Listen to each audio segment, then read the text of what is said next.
All right. Peace, peace, peace. I think we live on YouTube. All right. Yeah, I think we're good. Cool. How's everybody doing today? Y'all doing well? Y'all doing well? Y'all doing well? Let's see. Hopefully we got everything squared away on that. And then we're gonna get started. Won't try to keep y'all too long because I know my goal is always to just try to keep these kind of short and informal. So that way everybody can have the time to ask their questions for new people or people who are just curious about ARNA, IPA, things of that nature, or just some of the perks, benefits, and stuff like that. I know some people are like, what's the real benefits up in here? All right, you in the building, guy. Peace, peace, peace. You in the building. Um, let's see. Get these things situated. I'll share my screen real quick.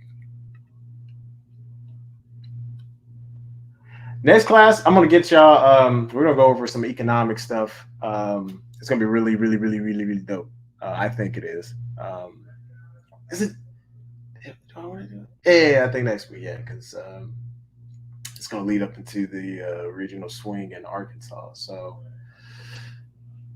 yeah, so I'll save that for next week. Let me get this situated. Hopefully everybody's doing well. Hopefully y'all have y'all's questions. And again, I know some of y'all like, I already know everything there is to know, and I already know the benefits and stuff like that. Okay. Again, this is for new people. This is for relatives. This is for people who don't know. You can always send them this video. Peace, fam. You in the building. Um, and then if there's any other questions that you may have, right? This video will be used as a template.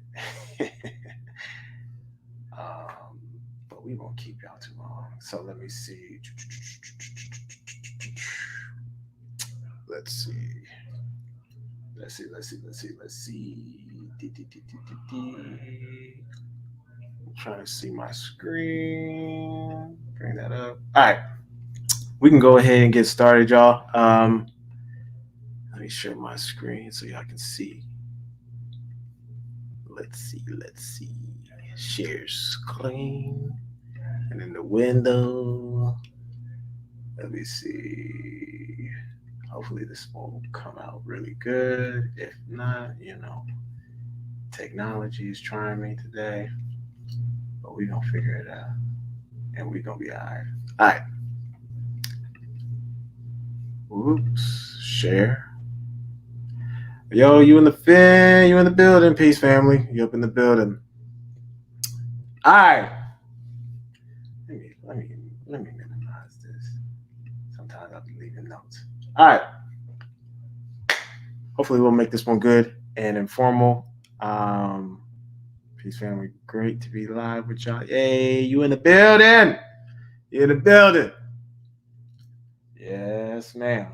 Okay, let's get to it. So the topics of discussion, again, like I said, we'll talk about the investment thing that I want to mention to everybody, but I think it'll be good. But it does require a little bit of teamwork on that, but we'll talk about that next week.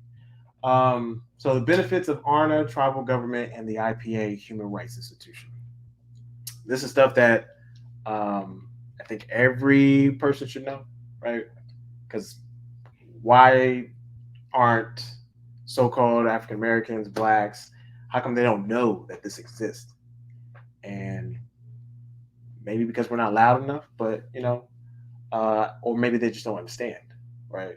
Because the question always occurs is, what is the benefit of me claiming my nationality with ARNA or IPA versus just being a 14th Amendment citizen? Right. That's always the question that pops up. Like, what's so good about it that I need to be doing that? And remember, we're not here to convince nobody. That is the truth. Because what's going to happen, it will happen, right? For those who are not prepared. So we'll get into that a little bit. So I got to make the announcements. Y'all know about the announcement. So we got the regional swing in Little Rock, Arkansas, October 19th, free event. come learn more in depth about ARNA, IPA, but really just learn about the tribal government that is actually here for indigenous people. We also have the yearly fast in December. We also have the ARNA Ball, and we also have the in December 30th, and then we have the Hawab Aboriginal Powwow, obviously in April, y'all. So it's gonna be dope. It's gonna be lit. April the 19th through the 21st, and then we have the Aboriginal Summit in August, right, 2025, right. I'm sure there's gonna be more events, but these are the ones that we just know for now, and then you can obviously go to these websites to find more information. And then obviously for those, we just started the fall semester for the Juris course, level 1. If you want to sign up for the next semester, we definitely have those slots open, and they're all on the website for ShabazAssociates.com. And then the Speed Cosmo Show. I know you're like, man, you still talking about that? Yes.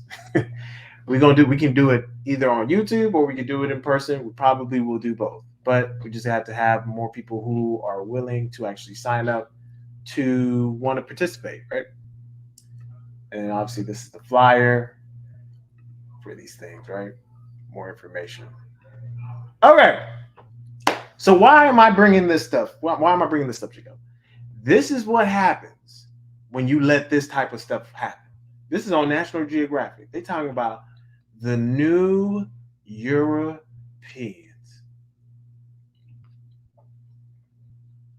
So why am I even mentioning this, right? Because there is a serious problem in America, right? A whole bunch of people, and it's global, right? People are mixing with other people, and it is getting hard to figure out what is going on with the genetics because people are crossbreeding. And so as a result, people are losing their heritage because they're not making it distinct, they're not making it known, they're not declaring it, and they're letting other people declare it for them. As a result, then they're just labeled and denationalized and taken out of their proper status, right? So this is why we have to have these type of discussions, because this is what they're called. This man looked like he from Saudi, right? But they're calling them the new Europeans, right? So they've done this before. They always continue to do this. I think they have it where they was like the new African American. You like, huh? What is that? But these are the terms that they utilize against you, right? So I have to make a note, right? All right. I know y'all like, man, I've seen that slide before, Kojo. That ain't new. You regurgitating information. All right. So really, nationality is your resource. And as much as people are like, but doesn't the Moorish Science Temple do the same thing? They do something that is in a religious institution, which nothing wrong with that, but that's not the same as a tribal government or a human rights institution. Completely different things. So when you actually have, and the key thing that I'm talking about is jurisdiction, but when you have your nationality, meaning you claim your proper status, you're able to remove yourself from leeching parasitic situations and also getting your mindset off of being welfare, treated. Like, somebody's got to hand me this, or somebody's got to do this for me. And it's like, when you're in your own jurisdiction, it's literally up to you. You building with families, you working with yourself, you actually crafting in your purpose, not looking for it, you create it. And it's self-administrated, right? There's no one that is going to hold a carrot in front of you saying, okay, if you do X, Y, Z, then we'll give you this. And if you do this, no, like, it's literally up to you. And we can employ other people within our jurisdiction to get things done, to actually accomplish things. So we just have to get rid of the old model of doing things. And you see it already happening, and it's taking place. Like jobs, people are getting laid off. Things are slow. And the old ways of doing things, of going to a manufacturer shop and work your 6 to 3, are going away because they're using automation and they're using AI. They're using the Internet of Things. They're using all these different things. So you better figure out ways to, one, get better skills, like we always talked about, and just stay hip with what's going on. So, and all of this is possible literally through the 12 councils or 12 institutions that are within ARNA, right? So we haven't even got to the point of what we're talking about, but this is basically the tip of the iceberg, right? All right. So people who may not be familiar, ARNA is the first. Well, we'll talk about it a little bit. So this is the ARNA Shiamaru Tribal Government website. What is ARNA? ARNA is a tribal government for the so-called Negro, Black American, African American, like literally for this group of people. And these are the people that have been displaced. These are the people who have been told that, yeah, you're actually from a whole nother continent when your whole lineage has actually been here, right? And the founder and the current chief is Amaru Shiali, or Amaru Namataga Shiali, right? He's the founder. He is the one that's pioneered this. He's the one that's cultivated his purpose. And so to be an ARNA, you have to have by birthright or through privilege. That's meaning just solely and just sanguineous, meaning you were born here, you have the bloodline of Aboriginal people on North America, or you have it through privilege. So hopefully that makes pretty good sense. So now let's talk about the special benefits, because I know you're like, man, where are the benefits, Kojo? Where is the benefits? And I'm just saying, in a second. Stop it. Get some help. In a second. Right. So let's talk about these benefits, y'all. All right. So self-governance and sovereignty. Here's the key thing that most people are missing. Like, ARNA does not have to answer to anyone in the sense of, okay, we are giving you money. Now you have to follow these constricted and almost self-sabotaging rules that we're placing on top of you. We have the autonomy and the self-governance to be able to move and create self-administrative reparations in real time. So that means control over our resources. You can have control over all of your resources, meaning if you do work inside the jurisdiction and somebody pays you, you don't have to pay taxes on that legally. And we'll talk about those specific laws that govern that. So you're literally tax exempt for life. You keep all your assets, meaning there's nobody that's going to come in and say, hey, you don't own that house. And because you just be like, no. It's in our jurisdiction. It's gone through the proper protocols. It's tax exempt for life. We've done the tax exempt application. You can't say that you can control this. You can't seize this asset. That means your bank accounts, all that stuff. Protection of those properties. No garnishment. That means if you have a bank account and somebody's trying to garnish you, they can't do that legally, right? Now let's talk about at least the policy and lawmaking aspect of it. So literally in ARNA, we create policies and laws for the nationals in real time. We have it through different sessions, right? Sounds generational to me. Hey, listen, nobody's doing this. When I say nobody's doing this, nobody is doing this and actually providing real remedy. So we have the spring session, we have the fall session where we actually get together from 3 different houses, from the Ministerial Congress to the NJS and from the chief executive to actually pass legislation for the nationals and their benefit. So for people to say, oh, this is not a real court, or, this ain't, what y'all doing is fraudulent or phony. Listen, we're not fraudulent. We're actually doing what we're supposed to be doing. And there's laws that govern what we do. We have the right to self-govern, literally. So you can see some of the policies and laws that have been passed. You can see the image of the Monthly Fast Act that was passed, right? And you get to see all the bills and laws. You can see the statutes. You can see all that stuff. All these things that govern the government. Yeah, So anyway, hopefully that makes sense, y'all. All right. Let me see. I guess that was the same slide. All right. Culture preservation. All right, so here's something that probably people are not aware of. So let's say you want to go to a national park and it's indigenous or whatever the case may be. You can show your tribal credential and they'll let you in for free. Like if it's a national park, a tribal museum or something like that, usually where they make people pay, you just show your tribal credentials and they'll let you in. Like you won't have to pay. Like that's a perk in itself, right? I know you're like, man, that's not a big deal, like brother Kojo. Like you talking like that's actually like phenomenal, and I'm like, come on, it is.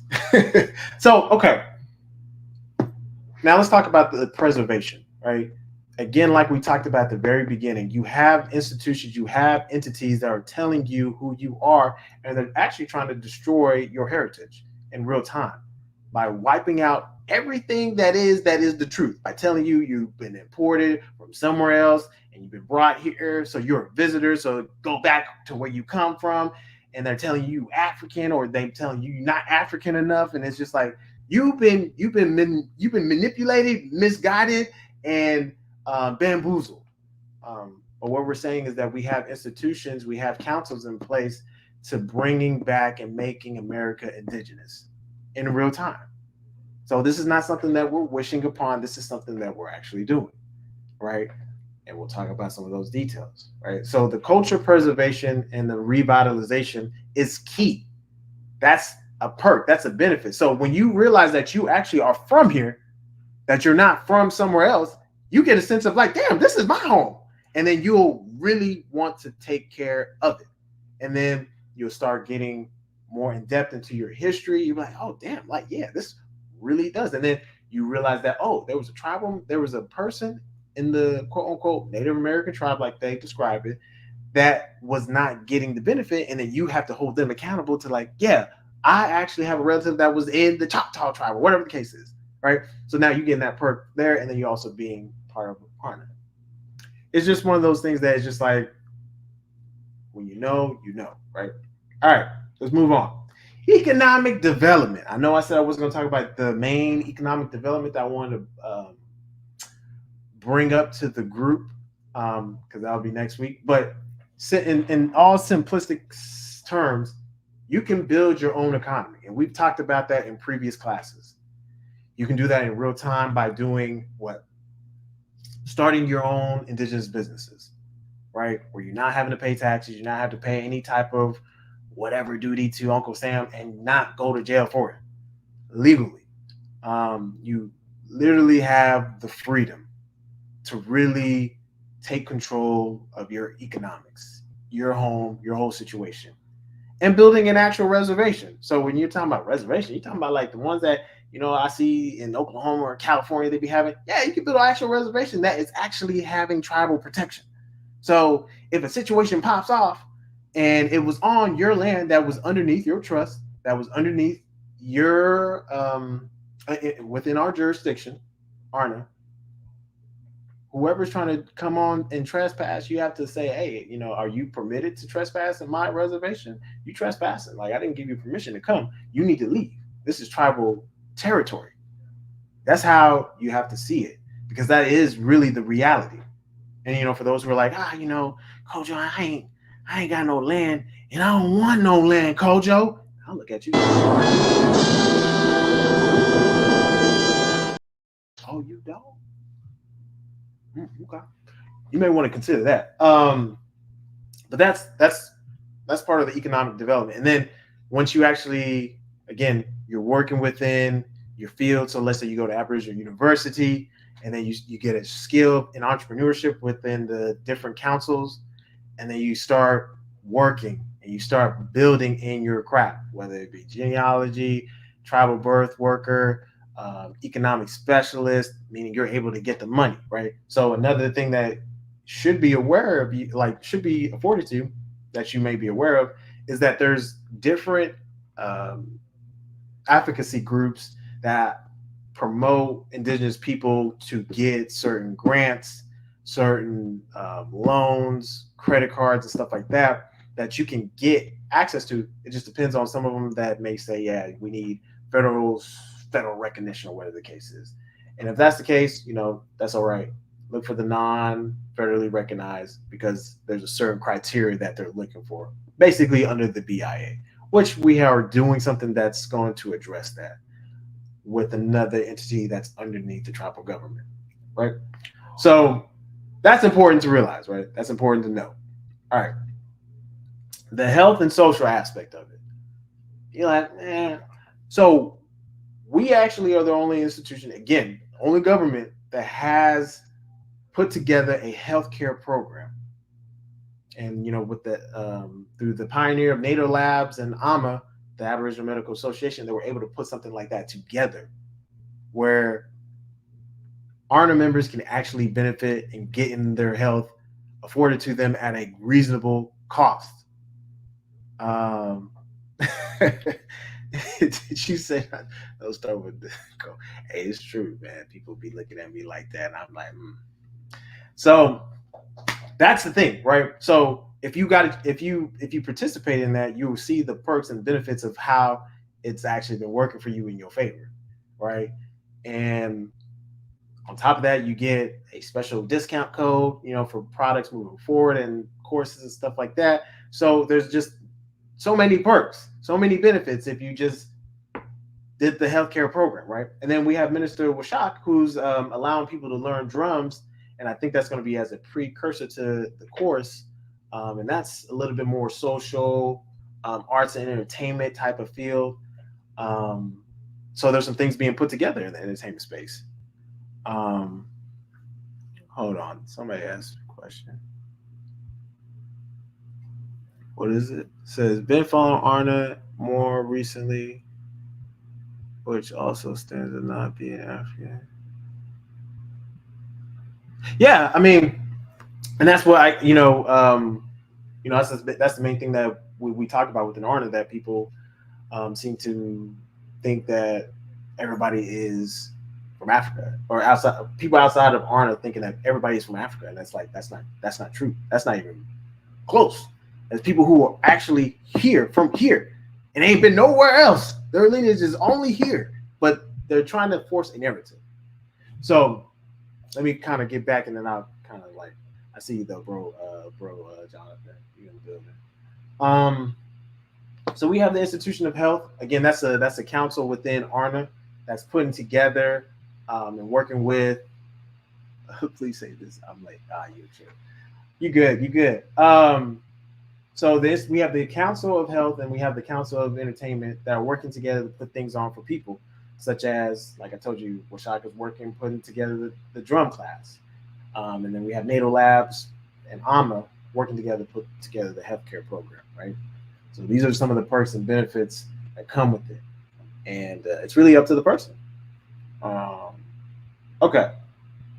Another benefit, legal protection in real time. Why am I mentioning legal protection in real time? These are the things that govern and protect and only enforce what ARNA has been doing, right? So we have the 49 statute, 1542, indigenous exemption. We have USC 254112, federal jurisdiction and exemption. Boom, right? United States Code, Title 8, 1401, Clause B. Property, dealing with property and it being exempt, not having to pay taxes, not having to do none of that stuff. Then we have the UNDRIP, which is international law, right? And then we have the ARNA/IPA laws, statutes, and then we have the Constitution, right, for those entities, right? And then obviously the U.S. Constitution. These are things right here that are benefits. So when somebody tells you, "Oh, brother, you better watch yourself. You say you ain't paying taxes on your business, Uncle Sam gonna find you, and this is how they talk to you. They talk to you like they are like, hey, I gotta watch myself. People talk to you out of fear, and they be saying, you don't know what's gonna happen. You don't know, baby D. You don't know. That's why you're looking at me, because you don't know, baby D. Know the IRS like I do, and it's like, damn, bro, like I do. Like, what are you talking about? So this is the type of stuff that people try to impose upon you, their beliefs, even though they're not even aware of the information, or they may be aware of the information and they're too scared to do something about it. So here's proof in real time of a whole region within Hawaii Region 6 being exempt in Arkansas, right? We're exempt in Texas, and we're going to be exempt in Oklahoma, right? So as a region, this is stuff that we're doing. This is what, as a government, how we're moving. And these are the benefits. So, but these are the legal protections that govern. So when they say, oh, you can't do lotus on your at your reservation or your house. Yes, you can if it's underneath the tribal jurisdiction. What? Who gonna tell you can't do that? Benefits. All right. So here's some other treaties, international treaties that further back up what I'm saying, right? Like we talked about the UNDRA, right? Then we also have the American Declaration of Rights of Indigenous People. And we have International Labor Organization for Indigenous and Tribal Peoples. Then we have the World Bank Policy on Indigenous People. Like these are things in place that basically are only further backing what I'm telling you. Now people are like, well, who's really indigenous? I can tell you who is not indigenous, right? And it's the Native Americans that they're talking about is indigenous, right? They're not the true indigenous people that were here already. You know, those are Eurasians, Spaniards, stuff like that, right? You can see some of the things in Lewis and Clark explorations in the notes, how they define the Europeans or white people, and they have the red people, that's the Native Americans, and then the black Indians with dark, woolly hair, kinky. So we're talking about you, okay? All right. Another benefit of the Shiamaru tribal government, right, is we're working with the Republican Party to have our agenda pushed for voting for them and bringing them into office, to have them having the majority of the seat and stuff like that. So we have that in place, and we've already been executing that, and that's part of it. So you need somebody who's going to advocate and represent you, and that's what ARNA is doing. So you need the protections, and you also need somebody who's going to advocate for your rights and make sure that it's protected. So also within ARNA, we have an open forum for nationals to listen in and ask questions to the local leaders in the different houses from NJS, Minister of Congress, and the Chief Executive. And these are the houses that also pass laws to benefit nationals within the spring and fall session, like we talked about earlier. So you need these things, and you need them on not just a local level, but you need them on a global and also on an international level. Like you need all these things, because without these things, this is how rights get, apprehended and, basically violated. So hopefully that makes sense. I know y'all coach y'all, brother. Just bear with me, y'all. All right, education and scholarship opportunities. I know some of y'all, man, I never heard of scholarship happening and nothing like that, Kojo. You, sir, are making that up. And you know what I have to say to that? Stop it. Get some help. That's not true. We actually have done the scholarships for a different group, different people. And there's also people who receive scholarships right off the gate as soon as they complete the rites of passage. So there's already so many things that are happening. So we've had people who within the Ministry of Congress that have received full scholarships for different courses, right? So that they can continue on and further in their education, right? So like I mentioned before, rites of passage members also get the scholarship as well, a discount for specific courses at Aboriginal University. And the education that we have is A1 at Aboriginal University. There's nobody doing what Chief Ali has set out as far as like what is being taught as a jurist, what's being taught as a tribal doctor, what's being taught as a genealogist, what's being taught as an economic specialist, all these different things at AU, Aboriginal University. And before AU, there was nothing like this, because you had people going to these universities, going into hundreds of thousands of dollars of debt. For what? For you to make mediocre money and not even enjoy what you're doing. And I'm just saying. So we have the stuff. We're doing it. AboriginUniversity.com.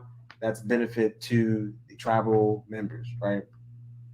And again, these are stuff that you're like, damn, like, yeah, if you go to, and let's say you go to Choctaw Nation, right? This is very much what they have kind of in place, but they kind of have like where you go either to their university or the outside university, right? But why go outside in the sense of if it's not going to be beneficial to what you are meant to do? You know, it makes sense to go, you know, do what you need to do if it's part of the design. But if it's not part of the design and you don't know why you're going to college, why are you going to college then? Right? So anyway, I'll keep it moving on that. So, all right, community engagement and leadership.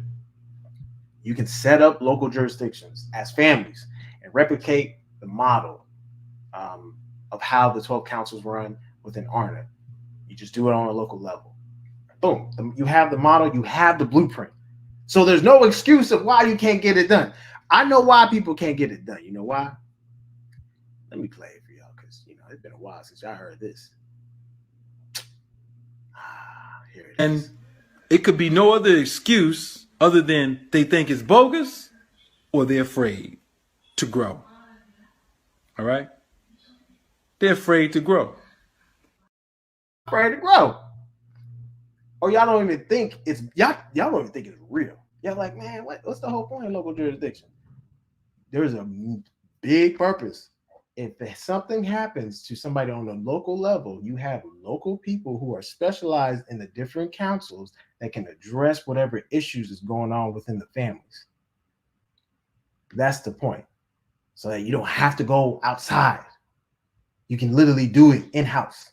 And then, so that kind of talks about that, right? And then you can get involved in the different committees with the Minister of Congress. I think they have a couple of committees that they have put out there for people to be, if they're interested in. Definitely hit up President Minister Belong about that. He'll give you all the details about the different committees that are open and looking for people to engage in and take on specific roles. I think one of them was like the Ministry of Technology. So yeah, and then you can actually participate in electing your officers that are actually going to help benefit what you got going on or help make sure that you have the protection that you're needing, or just help keep you thriving, right? And then you can even run for those positions, right? That's the whole thing. You can actually run for those. And then you can participate in events. Again, this is going back to the community. So you can participate in the Hawab powwow that we do, or the Aboriginal Summit that has been done for a long time, or the regional swings, the ARNA ball, the rites of passage training at your local jurisdiction level. And then you got the boot camp. Every year we do the boot camp, right? And we also have the Speed Cosmos show, and then we have the Community Family Action Institution. That's the key thing, is that we actually have a council/institution, and that's Brother Manuel's department that's running that. So if you reach out to him saying, hey, like, I have a family situation going on, he can step in, give him with his background in law and stuff like that, and say, okay, yeah, this is what y'all need to do. This is how you're going to resolve the family situation. And he can give you some perspective and stuff like that, right? And that's a benefit. Like, you have these different councils. So let's say you're like, man, I'm having a difficult time making money, rather, or I'm having a difficult time with managing. Hold on, somebody asked me that. Let me see. We have a question on the floor. It says, would this allow us to create a credit union that provides loans specifically to tribal members without U.S. citing discrimination laws? Yes, and that's something that I know y'all like Kojo. You've been working on that forever. Listen, y'all, just patience. But yes, that's literally the point. And they have places where they have a section for tribal associations to start credit unions. And then you have to, like, here's the reality when starting these credit unions. One, you need the security. Two, you need the staff. 3, you need the actual mechanism that's going to manage people's different accounts and at a way that is not going to be compromised, breached, or anything like that. You're going to have a lot of different things implemented. You're going to have the app, right? And then you're going to have to start issuing out your product to different people by basically letting them open up accounts, issuing out loans, right? And we can do all of this stuff in-house, right? Obviously, when you start these type of institutions, FDIC will get involved. So there's specific laws that kind of govern FDIC, but it's really to help ensure your account holders' money in case something does happen, right? That's really the whole point. But yeah, that's literally what we're doing, and that's what we can do, and we should have more tribal credit unions. That's a good question. So definitely that's like literally the point. And we don't have to. We won't be discriminated because it'll be us that's employed at these credit unions, and we're able to work with the people that we want to work with that meet the criteria. And that's literally the point. So hopefully that makes sense on that front, right? Who's that? Okay, never mind. All right, so here's the other thing. Maybe some of y'all are not even aware, but as far as nationals, but literally, if there's a referendum that you want to put in as far as like new laws to consider, we literally have a form that you can fill out. So you can tell us, the government, what you want to see done as far as implemented as far as laws.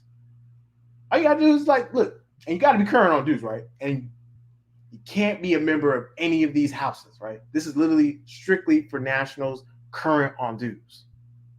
So you could literally put suggestions or considerations for new laws that are going to help make the government more efficient. That's the whole point, is that this is going to help. You're like, okay, I saw this, I've been observing, and I want to put in this. Like, I think that y'all should really consider this because this is going to really help make y'all more efficient. And we welcome that. That's literally the whole point. ARNA is not a tyrant government. And so I want nationals to really start thinking about it. Read your constitution, read the stuff, and really start thinking about things you want to see implemented, right? So that's another benefit. So it's not just a one-way thing, right? So hopefully that makes sense with ARNA as far as the benefits. Y'all know, you're like, damn, brother, you just mentioned park, you mentioned grants, you mentioned what you call it, economic situation, family structures, all this stuff, basically the 12 councils, y'all. And why am I mentioning this? Because those literally are the 12 systems in your body. And you need those things. Every last one of them are needed. So that's there.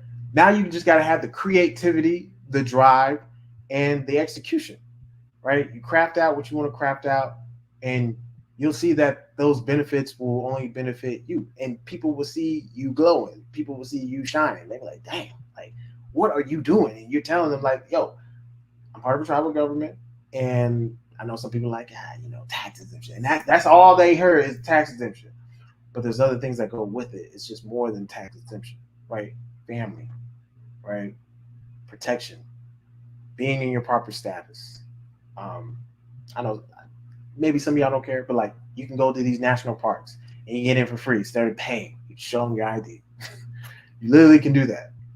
So anyway, hopefully that makes sense. Now let's talk about the IPA, right? I know you're like, wait, brother, IPA? Why we need the IPA for? And I'm just looking at you like this. Listen, IPA you need, right? So Indigenous Political Authority. This is the body politic for Indigenous people globally, right? That have been suffering from human rights abuses in real time. And we all know what has been happening for some time, right? Hold on, what is it? We got another question on the floor. I'm sorry, I'm just trying to say, how does one become dual nationality, ARNA and non-citizen national? What are the pros and cons? How do we get diplomatic immunity, right to travel? Really, really the enforcement of these. Okay. Well, here's the answer to that question, right? So when you go through the qualifications of ARNA, right, which is the just soli just sanguineus, right? Rights by bloodline and rights by soil. Oh, you in the building, peace, God. You in the building, peace, peace, peace, peace. Once you meet those, you'll have the dual nationality or dual citizenship status because of the Schneider Act, right? And so with the Schneider Act, that's what grounds you having the dual citizen or dual nationality status. So basically, it could be looked at that you're not a 14th Amendment citizen. So it's a non-citizen U.S. national, meaning you have allegiance to the United States, but you belong to a tribal government. And again, that's all because of the Schneider Act, right? So look that up and things of nature. And so the pros and cons really is that if you don't, let's say you don't claim your nationality, right? You're like, no, Coach, I'd rather be a 14th Amendment citizen. I said, okay.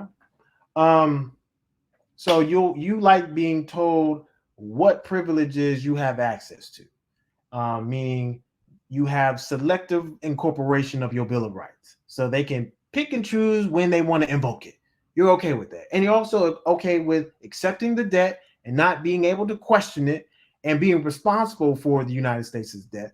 And on top of that, you like being out of your political status where you really have no power. So that's kind of like the first part. And then the right to travel, right? So we do issue our own tribal driver's license on a local level, meaning the 50 states or 50 federal enclaves, as well as on an international level. But in order to do that, you have to be in the tribe with at least 6 months to a year, take an exam, fill out the documentation, affidavit, and stuff like that. And then we can, once we clear your background and everything is good, we can issue out a tribal driver's license within our DMV department, right? And so when then you're driving around, as long as you follow the instructions that are listed on when you took the exam and watched the video, meaning your car's underneath tribal jurisdiction, you changed over everything to your tribal status, your name, and all that stuff, good to go. And then you have one of the 50 driver's license, and you also have the tribal driver's license. Even if you don't show the state driver's license, you just show the tribal driver's license. As long as everything matches, it doesn't matter, and you present the documentation, you're good to go. So the worst thing they can do is give you a ticket. And then if they say you didn't have a license, you're like, no, I did. Here's the documentation. Here's the affidavit that goes with it. Here's all this other stuff. You need to dismiss this ticket. And on the international and domestic level, we are allowed to have tribal driver's license. So that's one thing. And as far as like diplomatic immunity, I would say the big thing is that since we don't have at the current moment our own embassy, it kind of makes that kind of difficult. So you just have to get basically the standard passport. But there's a certain way to fill it out that just makes people know that you do belong to a tribal government and it's on the record, blah, blah, blah, stuff like that. So hopefully that makes sense. But I would say the pros and cons from all of that is that if you really don't, if you don't have this stuff in place where they're basically allowing these for example, officers to mistreat you, then they're like, because you didn't claim your nationality, you don't belong to a tribal government, they're like, oh, you're just a regular 14th Amendment citizen that we can abuse, that is quote unquote a Negro or Black, and we will abuse you. And they do this all the time. They go around killing, murdering, stuff like that, right? But it's a difference when you actually have your political status, because they start moving differently. They're like, oh, hold on, you're what? you're not a sovereign citizen, are you? They like try to test you. I'm talking about an example with officers. They're like, oh, is that sovereign citizen stuff? And you educate, you're like, no, it's actually not. I actually belong to a tribal government. Are you familiar with the Choctaw Cherokee? And they were like, oh, they have a different tune, and they're like, okay, we have to be careful because if we do something wrong, that's our ass. Even though they're going to want to do what they want to do and try to abuse you, try to get you to get out of character, try to get you to say, yeah, I'm black, this, that, and the third, or yeah, I don't belong to no government, blah, blah, blah. This is their goal. And so that's why, it has, when your car's in the tribal jurisdiction, they cannot do what they normally do. Watch them try to impound your car for no reason. Man, you could issue a lawsuit so quickly because, again, the laws that we talked about, 1401 dealing with indigenous property, they're not allowed to do that type of behavior. And if they do, they get held to a hefty fine. So that's what I'm saying. Like, these are the pros and cons. If you don't do it, right? Con is that it's protected. Like your assets and stuff like that, like we talked at the beginning, are protected. So hopefully that makes sense. If it doesn't, if you're like, Kojo, I've done my best. I've done my best. But that was a good question though. Okay, so IPA, we know that this is for indigenous people globally. I know you're like, Kojo, you said, I know, I'm trying to speed it up. Body politic for indigenous people globally. So maybe people who don't necessarily meet the just sanguineous requirement, because either you have parents that are from Jamaica or from quote unquote Africa, but you were born in the United States, so technically you don't meet the just sanguineous, which is the bloodline part, right? So you would be in the IPA, according to our Constitution and to the IPA Constitution, right? So, or let's say you're like, Kojo, the fast and the stuff that's law, I don't want to do it because I just want to be dysfunctional, and I'll just. Oh my God! Wow. Wow. Is that all it took? Because it's too strict, it's too disciplined that you're like, you know what? I'd rather be in the IPA. That's cool too, right? Nothing wrong with that.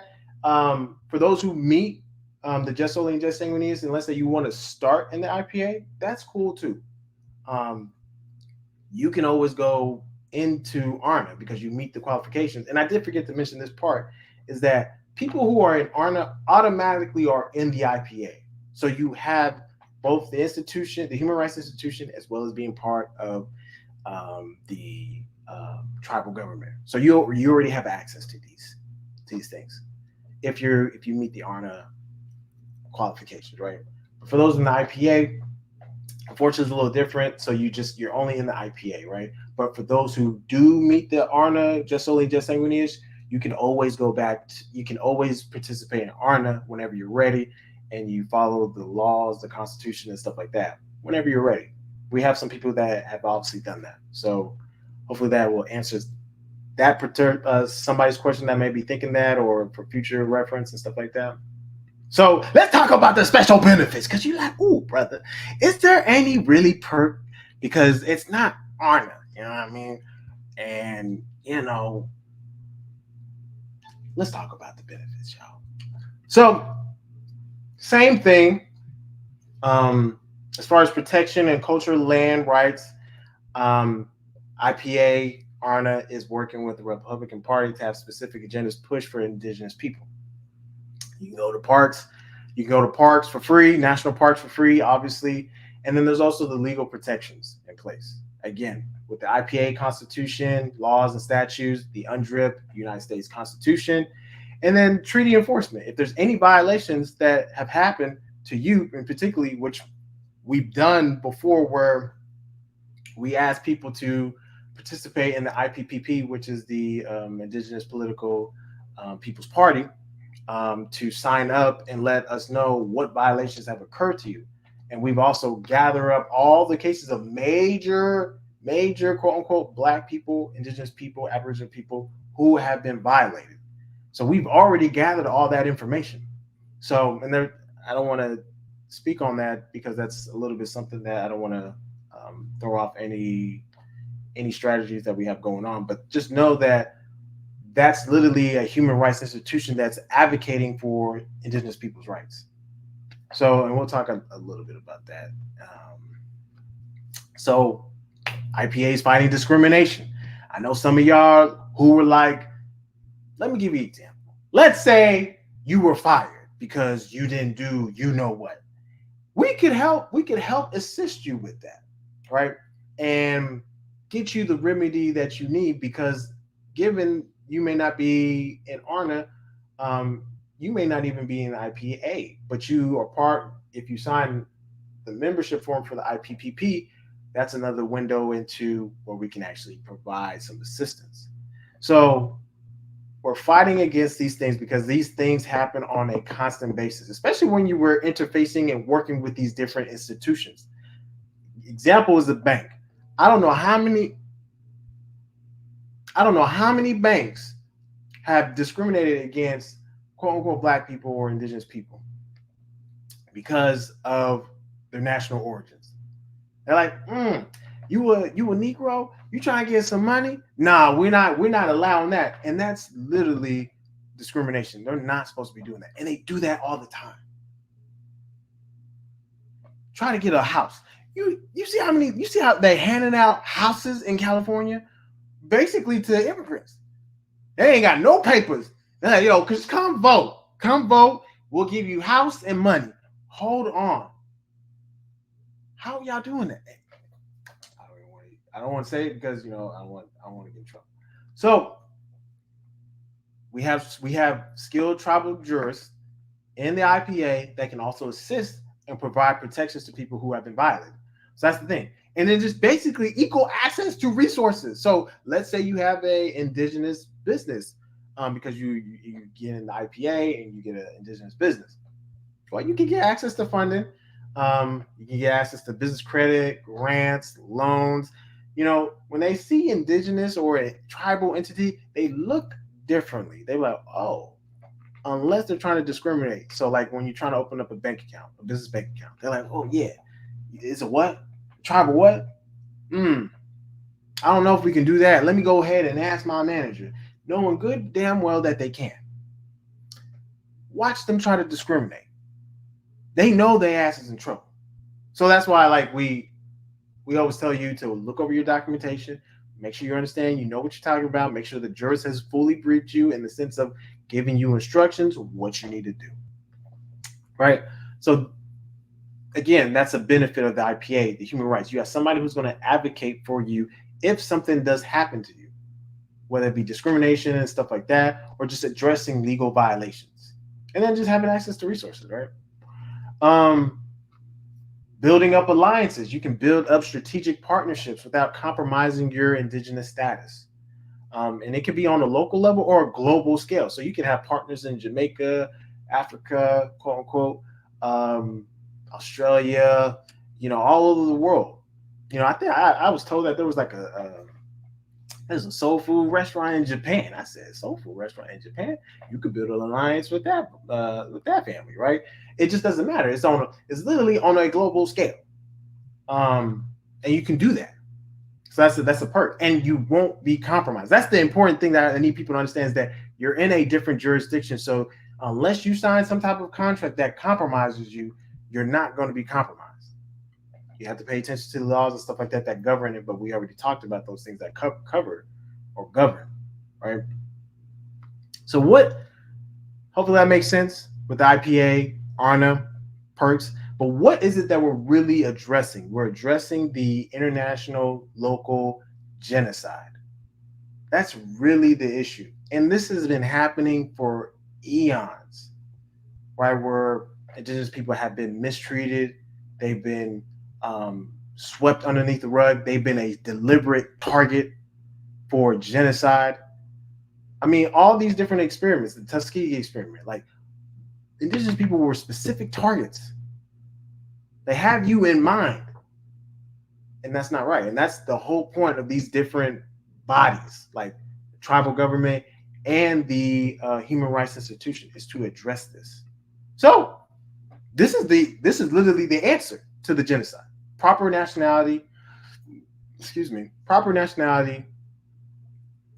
proper political status with the proper laws, legal language, and then self-reparations in real time. We'll talk about a real simple thing that a lot of people may not be aware of, right?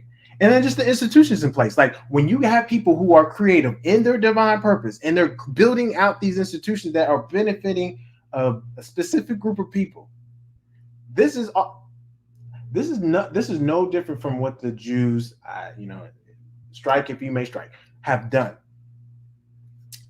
They've basically spent the majority of the time conquering financial strategies, funding things, taking over countries, taking over institutions, and then leasing it out or providing loans. Like, you could do the same thing too. You could give out loans to people. We could do that in our jurisdiction. Hold on. I'm gonna get to these questions, y'all. Give me 1 second. So these are things that are answers to it. We could do the exact same thing, and we could do it better. All right. So, like I told y'all before, this is who has been milking and winning based off of being indigenous, utilizing a genocidal document known as the Dawes Rolls. They like, yeah, we the real wink wink Indians here. Man, if you go Indian, break down the word Indian. Dark hue. Whew. Crazy. These do not look like dark hue people. And to make it worse, they're calling you African.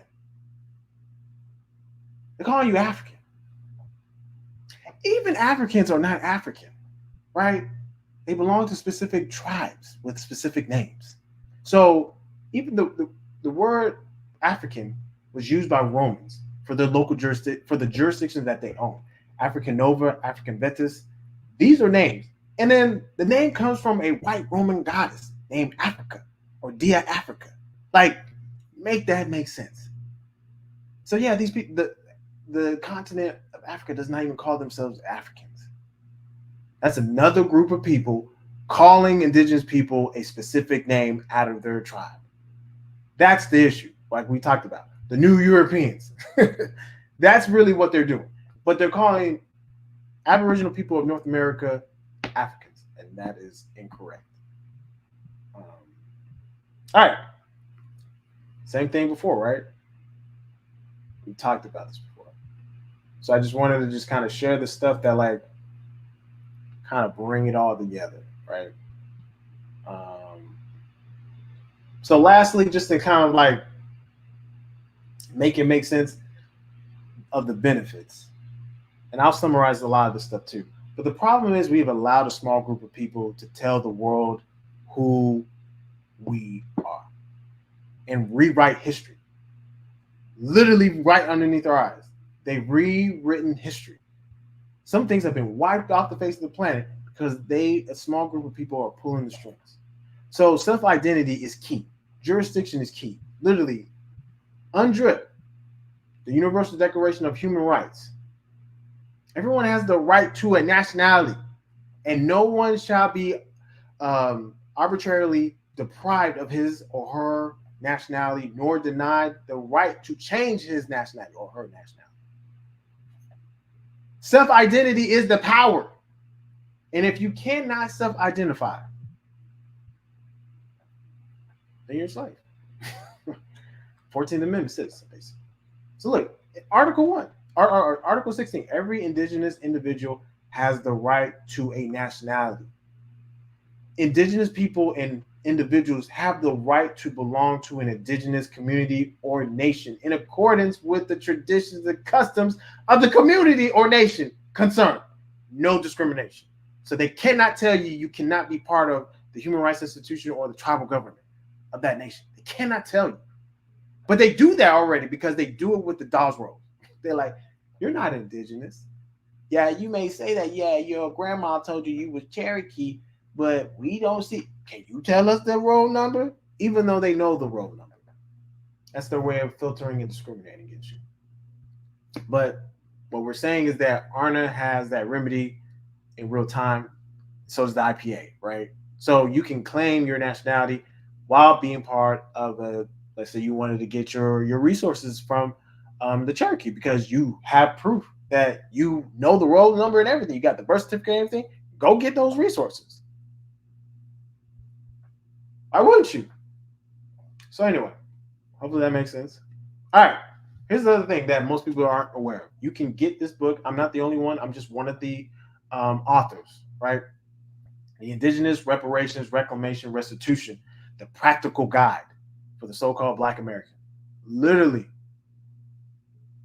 everything that you need to know to make a better future for your family and for generations to come is in this book. Talk about economics, talk about starting your own plebiscite, talk about utilizing tax exemption to protect your resources and your assets. I know y'all like, huh? I know you're like, what? Huh? Y'all still here? We almost done, y'all. But this is a real guide, and I know some of y'all like, well, I read it, Kojo, and you know what? It wasn't all that hot.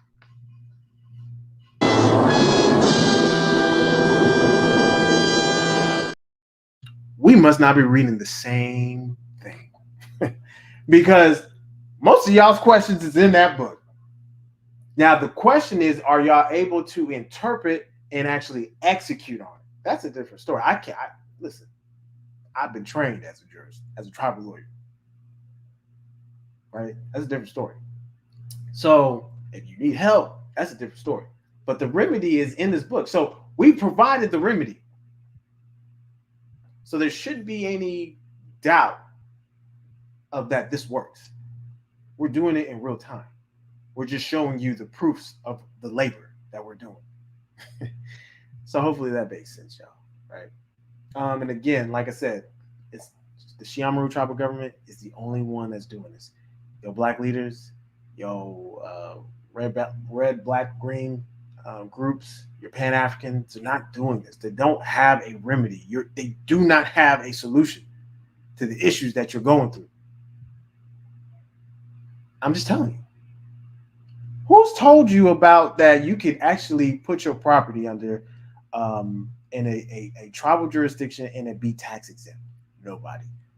Because you know what these churches is doing? They utilizing their tax exemption and not expanding it to you. And so are these corporations that are for the government and stuff like that are building stuff for anyway.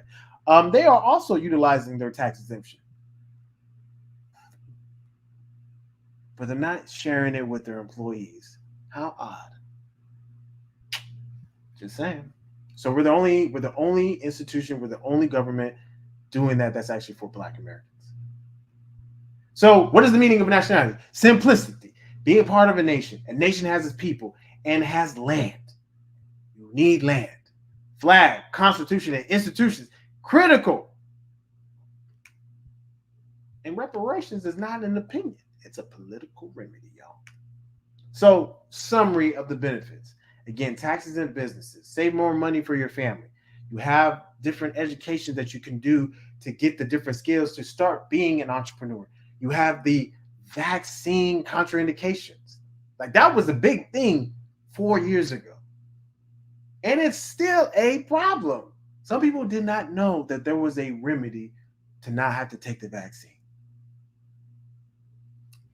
Aboriginal Medical Association, ARNA was the only one that provided that, where your leaders in the Black community had no answer. They just told you, oh, well, you could go ahead and take it and get we can detox you out, even though we've provided a detox mechanism.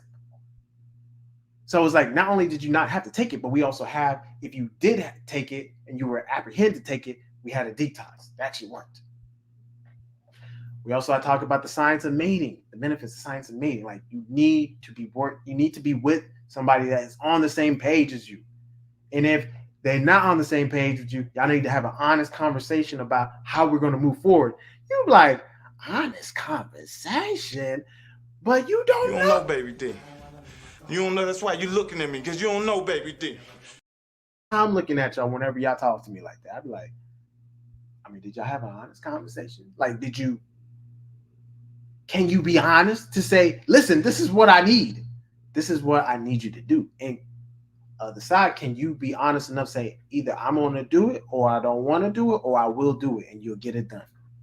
So we have the health, legal services, we have indigenous protection under domestic and international law, generational wealth, being in the proper status, basically the road to freedom. This is literally the freedom path where nothing is leeching off of you. Let's talk about the economics. We can remove debt all day, every day. You like, what? Debt? Huh? Yes. That's also a benefit, y'all. I know you're like, stick with me. And then just providing protections for indigenous people, right? So hopefully that makes sense. Again, when you start businesses in the tribal jurisdiction, it's tax exempt, you save money, you can do contract with the federal government, right? You can do all this stuff. You can get grants, right? But be careful because some of these things may require you to do something and that will force you to have to pay either state tax or something like that, right? All right. So let's move on. And then these are the type of businesses that we can start in our tribal jurisdiction.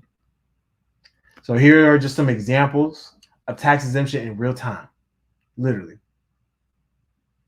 Tax exemption for on Amazon. I know y'all be like, ooh, Kojo, you didn't tell us how to do the Amazon tax exemption. Huh? I did though. But this is in real time. I know y'all shop on Amazon. I know y'all do. I do too. Here's an example. Tax exempt for life, 501D. Property tax exemption. You can get this in real time. And then lastly, y'all, I got to talk about it. Make your health a priority. Some of y'all, listen, y'all going to be gray and old and you're going to be pushing in the hover round because you didn't take care of your health. And I know you like, damn, not a hover round. Or worse, you're in a hospital bed. You about to key over because it is dire situation, or you having to get chemo, and then you talking about what do I do? Hey man, we've been telling y'all. Every decision you make every day will result into something that you will end up paying for in the end anyway. Every day that you subtract from your health, you'll end up paying the biggest fine in the world, and that's immobility or worse, bad health that you'll be in so much pain. So make your health a priority, y'all. I won't spend too much time on that. And I'll just open up the floor for questions.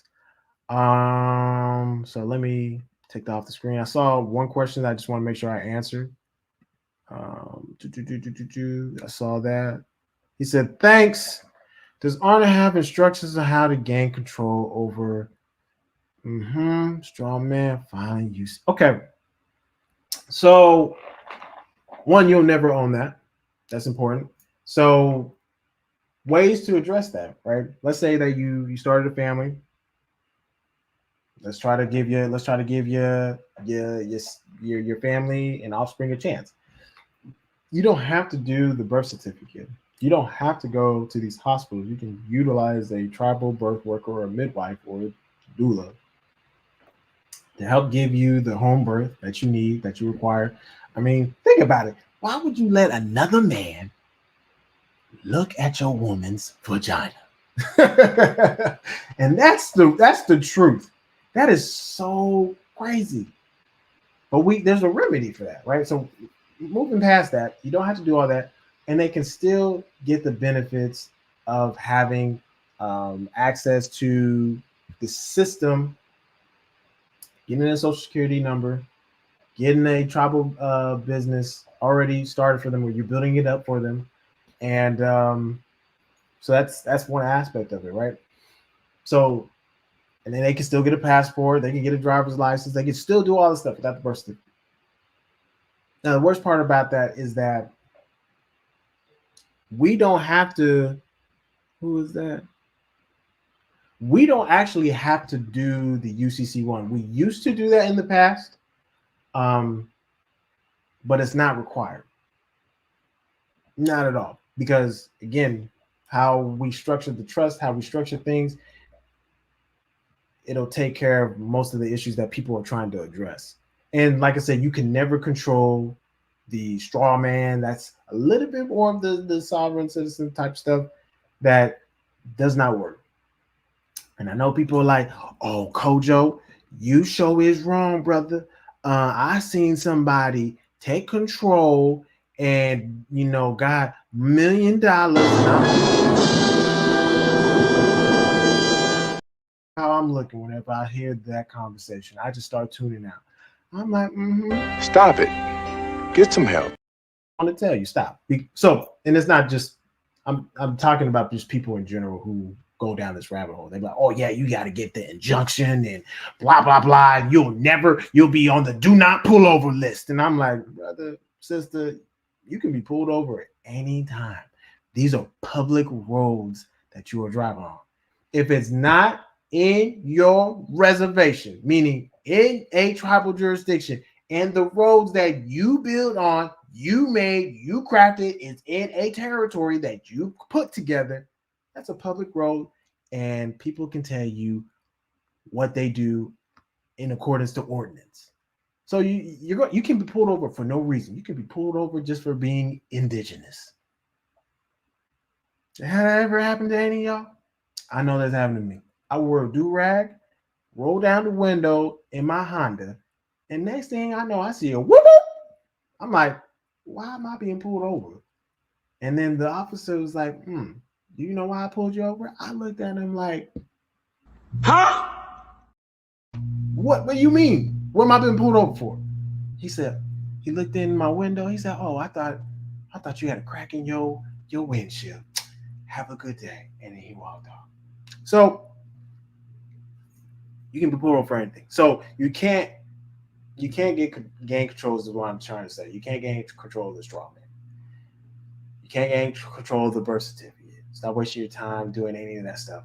Like a lot of that stuff, a lot of those practices, paying your bill with, 1099A, blah, blah, blah, watching people on TikTok doing the same thing. You about to either injure yourself, get a visit from the feds, or worse, go to prison, right? So what I tell people is like, the best way that you can better yourself is to claim your nationality. That's literally clear in stone that everyone has the right to a nationality, and no one should be apprehended from getting and claiming that.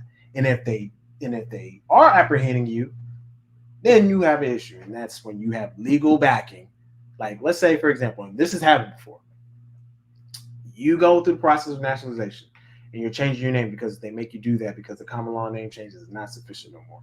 Keep that in mind. So those people who are old that have not seen updates of ARNA's processes, you do have to get a court order name change in the U.S. jurisdiction. So you go down there, they're saying, why are you changing your name? You like, because I'm claiming my nationality. They say, denied. And you like, denied? Huh? Denied?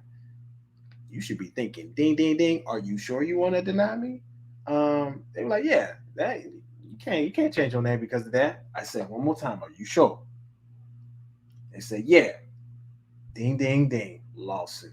Because they're apprehending you from doing your restitution and reclaiming your nationality. So that's a simple step. I even give you one step further. I won't share most of the details, but like, there was a situation I got into, and I basically drafted up the initial report because of a car accident. The insurance company was like, who wrote this? Because it was so well drafted, it was like an attorney put that together and has them trembling in their boots because they're like, ooh, our insurer done messed up. Yeah, they did. And I'm gonna hold them accountable. Right. So the idea is that like once you have your proper status, you get your credentials updated, you're operating in a tribal jurisdiction functionally, you don't even have to worry about the straw man situation because as long as you operate in the proper jurisdiction, proper venue, doing your businesses and stuff like that, you won't even have to worry about trying to own the straw man. What is the owning the straw man going to do? You know what it's going to do for you? Wait for it. So, but y'all know y'all like, nah, Kojo. It does something. I'm like, Huh? I was like, does it? It don't. And don't waste your time. Focus on managing your resources, managing your energy in a tribal jurisdiction. That's how you remove from leeches, parasites that are feeding off of your creativity, your energy, your work, and design your purpose. So hopefully that makes sense, brother, or sister. I'm pretty sure it's brother, but yeah, that's a good question though. I think a lot of people do think that these remedies or procedures, like with the UCC or just with the sovereign citizen stuff that they do by discharging debt, sending back the bill saying, yeah, not acknowledged. Folks, there's literally laws in place for you to discharge debt legally. And you ain't got to go through all that rigmarole. Some of y'all like, but it says in the UCC, the Uniform Commercial Code, blah, blah, blah, that, yeah, this debt is, American Express can't do this, that, and the third. Listen, y'all wasting y'all's time. Wasting time. You won't get it discharged and you'll get frustrated. There's actual real remedy to actually discharge that stuff. So hopefully that makes sense, y'all. I know we've been going on for about an hour. I know y'all like Kojo. You passed your 30-minute mark, brother. I know. I tried, y'all. But if there's no other questions, I'll give it like a minute or so. Otherwise, if there's no questions, I appreciate y'all's attention tonight. And we'll continue on with the show. We'll have a really good class next week. This one's going to be focused on economics, and there's a particular opportunity that I think I'm still evaluating it, but I think could be good as a collective, but we'll find out. So hopefully y'all learned a lot. Hopefully this was clear. Hopefully this makes sense. It gives you kind of a path of like, okay, yeah, I didn't even realize that, this was some of the perks, even some of the things like maybe like even I talk about like the voting stuff, right? Let's say you set up your situation where you like, okay, let me not voting, but jury duty. You set up everything right. You got your status and all this other stuff situated. You can exempt yourself, depending on the state, from having to do jury duty. But you have to look up the rules and regulations within your state, right? But having your indigenous status will help.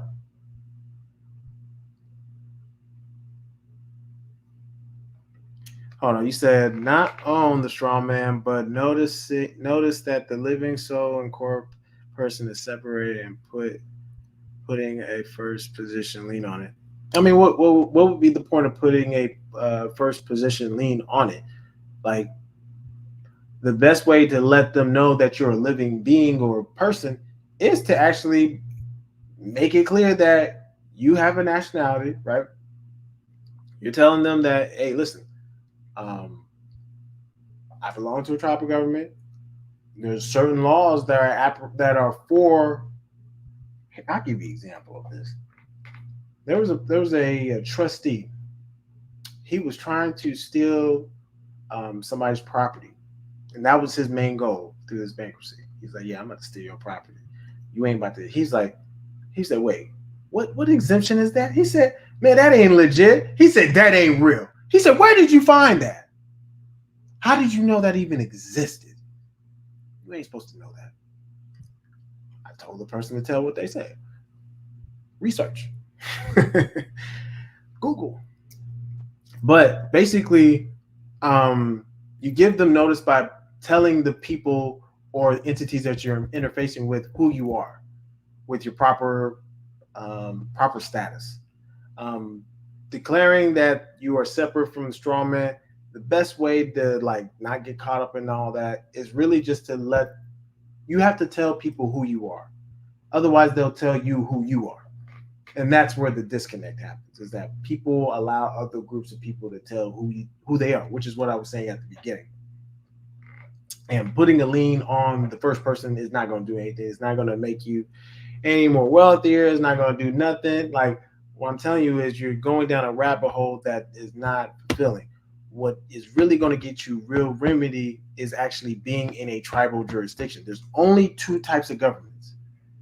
Because when you say, when let's say you're not part of a tribal government, and you're like, yeah, brother, I'm a citizen of the Washington state. I'm like, that's still in the U.S. jurisdiction, brother, sister. So what jurisdiction is it? Well, it's the jurisdiction of Washington. Brother, it's the two types of governments, United States and tribal, at least on North America. So that's how you have to play it.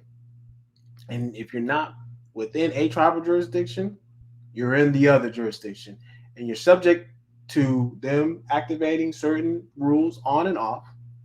And that's why I'm telling you that if you don't understand jurisdiction, that is really the situation. So owning the name or the being, or not even owning, but just letting them know you're separating from that is the best way to put them on notice, is to let them know who you are and who you belong to by declaring your nationality and actually being part of a tribal government that's going to afford you the protections. Let's set an example. Let's say something happens to you and you die for whatever reason, and then CPS for whatever reason tries to step in and get your children from your wife because you passed away and you were the only one that was providing. If your house, your children,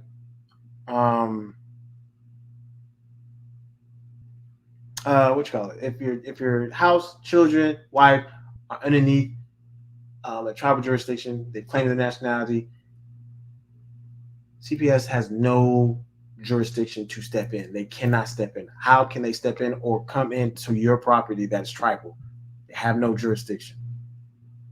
Or let's say they try to, and then we have to issue a letters of rogatory and say, you need to cease and cease. We're taking care of that situation if it is a situation in our tribal courts. So let me see, I guess you said something else. In my case, has over 35 years of contributions to Social Security. Strawman is due those benefits. I'm not surety for its debt. You are if you're operating as a 14th Amendment citizen, that you're responsible for the debt. That's literally what it says in the Article 1, Section 2, Clause 3, / the 14th Amendment. It literally says that citizens are responsible for the debt, and they cannot question it. So you may have contributed to your Social Security. You can get benefits. Like, that's the whole point of like the dual nationality or dual citizenship. You can still have access to Social Security and withdraw from that. You have access to that. Like you're afforded that, being of that status. But if you're trying to get the treasury account, where you're withdrawing a lot of money from that account, listen, you don't do that as an individual. Let me tell you that right now. And again, that requires a specific strategy. And even then, that's a wishful dream to even try to attempt that, because again, you'll get a visit from the feds. So it's just, if you're trying to withdraw and get stuff from like Treasury Direct, you never want to do that. I don't even encourage doing that. You only want to do that as groups, and even then, there needs to be a strategy. Otherwise, do not mess with it at all. I agree with changing. Yeah, I mean, that's really the remedy, is when you remove the status of being a 14th Amendment citizen, which is an art, and you can be considered, which is what the name, the straw man, is considered an artificial person. That's where that status comes from. And that's why you want to get into the proper status by being part of a body politic or plebiscite or a tribal government, right? That's what's providing the protection. That's what's providing the real remedy. Versus going we've seen it. We've seen it where people go down this road of, yeah, get your UCC, do your UCC, and then get notarize and authenticate your birth certificate, like, or if you put a lien on the, it does nothing, or send back the debt to them saying that you don't acknowledge it. It doesn't. It's no real remedy, and people are chasing a pipe dream. And that's what I'm trying to tell people, feel like wasting their time. Dr. Ali has talked about this, and we have receipts that it does not work. I've seen it. Hold on. Does ARNA have a May selection process? Yeah. So the question in the chat on IG is, does ARNA have a mate selection process? We do. And utilizing cosmology is going to help really make things clear as far as your mate selection process. So doing the cosmology, you have to have your birth, knowing your birth card, which is you, the person, down to your soul. That's who you are. And then you got your planetary ruler, which is how the world sees you, or your character card. And then you got your planetary number, which is what you need to master in order to ignite all the others. And so once you know your book of you, if you know your book of you, you have a fundamental understanding of how you move, how you operate, what makes you tick. So I give you an example. Let's say you were spade. I know that if somebody disrespects you, you are one gas fire lit from burning everything down and in its path. So you have to control your anger. You have to, but don't let people spit on your, or doo-doo on your shoe. You check them properly, but don't be sitting here trying to blaze a whole trail, burning down everything in its path, right? So going back to the mate selection. So once you know that, you should ask the question to the person that you're interested in courting. Hey, when is your birthday? I would like to know, when is your birthday, so I can understand your character. And that's how you really gauge of how a person works. Once they tell you that, you can determine, okay, will this be a good fit? I'll make this disclaimer. Just because it doesn't follow formula doesn't mean it can't work. It just means it'll be an uphill climb. I always say that. So why? Because as long as you can be honest with each other by communicating, you can make anything work. So I think some people just sometimes they lose sight. So let's say that there's a mutual Mercury with that person that you're dealing with. Well, you're going to be good communicators with each other. You're going to have the same interests. You can do commerce. You can do business with each other. And it's going to be really easy with the communication and talking. Let's say you have a moon vertical to somebody. You're going to be kind of giving them more energy, and it's not going to be reciprocated.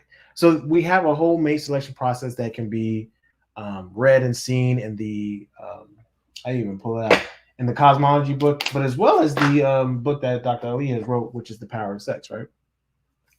So all this stuff is a whole process that we've laid out that takes the guesswork out of a person. And when I tell you that everybody should know this at this point, the most important thing you about to do is who you about to choose to marry and who you about to choose to start a family with. You ever chose somebody and you've been in a tight prison? You're like, I can't be myself. I don't even feel like myself. I feel like I'm dying of quiet desperation. You chose wrong. And you're not being honest with the person. Because if you are dying of quiet desperation, you should have the honest conversation to do that. And then there's other questions you can ask of the individual, like, how was you raised? Did you have both parents around? How was your relationship with your father? How's your relationship with your mother? Do you have an STD? Have you ever had an STD or STD? How do you express intimacy? Are you comfortable with intimacy? Do you want to have children? How do you there's a whole list of things you should be asking. Are you vaccinated? I always have to throw that out there. People be like, oh, Gojo, that's really, really not important in 2024. And I'm like, a liar is very important. So anyway, you ask those things, and then once y'all can be honest with each other, you figure out, okay, what do you really want to do? What does family look like to you? Do you want to have children? Some people have told me in the past that like having children is barbaric. I was like, oh, not barbaric. You know what that means for me? I'm like, maybe how did you get here then if it was so barbaric and you don't want to? That's just not the person for me, right? So you do these things. You start courting, you enter into a courtship contract, you list it on ARNA, and then y'all start talking about really serious things and how y'all gonna craft a life together. And you use the cosmology to assist all that to put those things together. So you're not guessing and you don't understand who you're dealing with. That is really the primary issue, is that people don't know who they're dealing with and they are freestyling. Huh? I know y'all like, wait. You said a whole lot of words, sir. Listen, I'm telling you, y'all be looking at me. You don't know, baby D. You don't know. That's why you're looking at me, because you don't know, baby D. Special. I'm like, man, I'm sure they are. But are you honest enough with them to tell them who you are? And do you even know who you are? And can you communicate that truthfully? Honesty, folks. Intelligent loyalty, right? These are the things that are like, plus we do have the science of mating. So those are the things that really help with the mate selection. And that's what we try to enforce and incorporate in the Speed Cosmo show. So if folks who are interested in wanting to court people, and another question that you have to ask is, do you want to be monogamous or polygynous? Like, don't ask if you want to be polygynous in mid-stroke. You 2 years in, you say, yeah, I'm about to be polygynous. Like, let's be polygynous. The person is going to be looking at you like, Stop it. Get some help. Right. So you got to ask these things. So anyway, hopefully that answers that question on that. So yeah, but that's a good question. But we do have that, and that's one of the benefits of within ARNA. And no institution, nobody is telling you this. They try to use astrology, they try to use tarot, they try to use Chinese astrology, and they are not accurate. They all are copying from the Tzolk'in calendar, the Tzolk'in system mathematics. That's all where this stuff comes from, which again is the sheep, that's Aboriginal people. That's the Aboriginal people of North America. That's who designed that. So anyway, any questions? Otherwise, we hour and 32. I'm about to, if there is no other question, I give it one more minute. If there's no, hopefully this is helpful. Again, we try to make these things where, like, I know y'all be like, Kojo, these videos is long. I know. I'm trying. I'm trying. So yeah, y'all. Hopefully that makes sense, y'all. So don't forget to I'm gonna put that in the chat. Y'all know I gotta promote that. Don't forget, we got the Speed Cosmo show. Those who want to figure out how they want to start courting, they want to participate in that. I'm gonna put it in the. Can I even post it here? Are they trying to block me? Yeah. Okay. Cool. Yeah. So that's also important. Definitely, we want people to start families. That's really the important thing. Starting healthy, happy families where people are operating in their purpose. They've created their purpose and they're planning their children. And then these children are gods and goddesses that are taking over the whole planet. Like, this is the mindset that you need to be thinking. Like, I want to mate with somebody based off of the criteria that they meet and that we have the best outcome to really win. So you don't have to guess. You don't have to freestyle. You shouldn't freestyle. That's the key thing. You should not freestyle.